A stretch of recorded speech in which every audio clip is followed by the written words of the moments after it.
Salut à tous, bienvenue dans cette nouvelle vidéo. Nono est avec nous, salut Nono.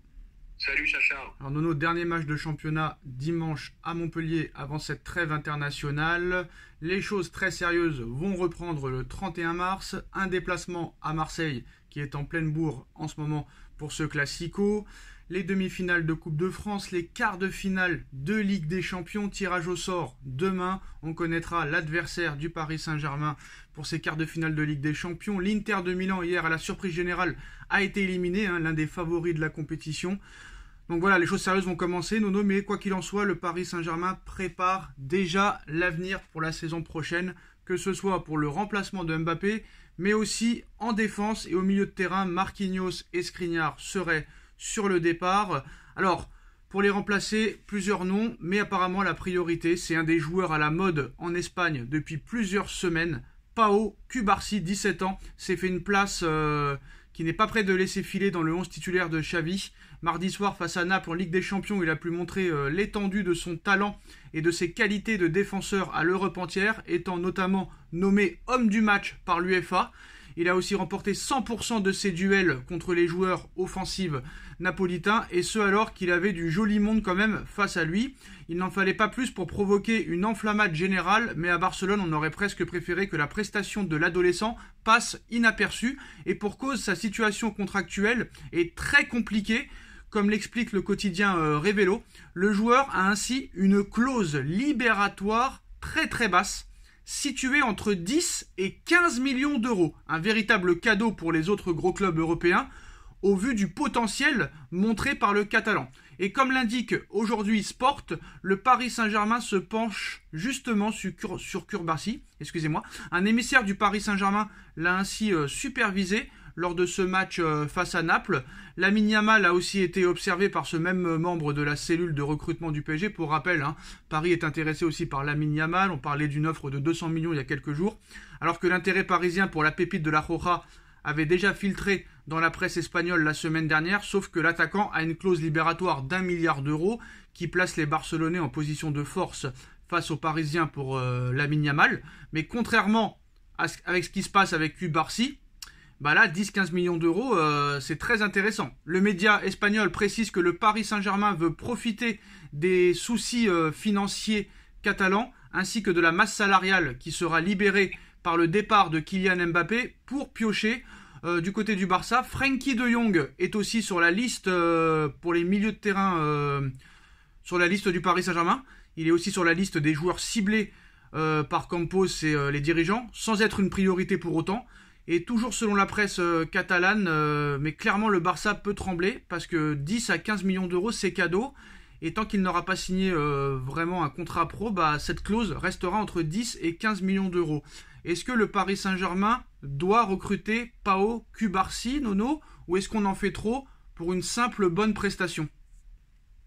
Toujours pareil, un match, ça y est, c'est un phénomène, patati patata. Bon, c'est vrai, il y a du potentiel.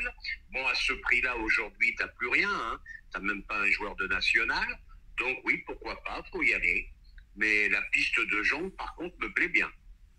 De Jong. Moi, la piste de Jong me plaît pas parce qu'il a perdu son niveau depuis maintenant plus de 2 ans. Ce n'est plus le même De Jong de l'Ajax d'Amsterdam ou du début de l'ère Barça. Il a complètement baissé de niveau.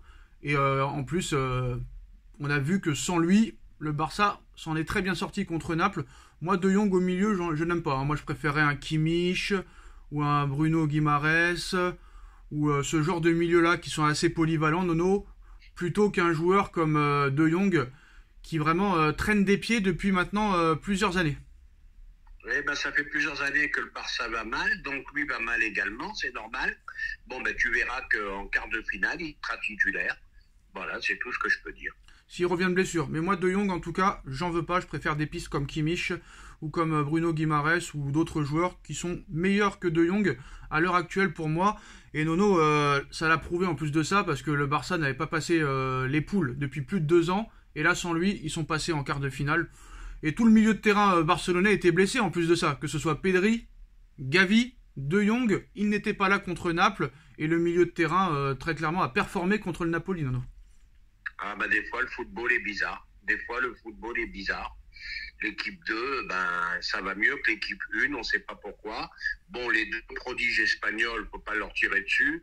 Un qui vient d'être gravement blessé, un autre qui revient de blessure. Bon, ben, ils ont trop tiré sur la ficelle pendant très longtemps. Là, ils en payent les conséquences. Donc, attendre et voir la suite.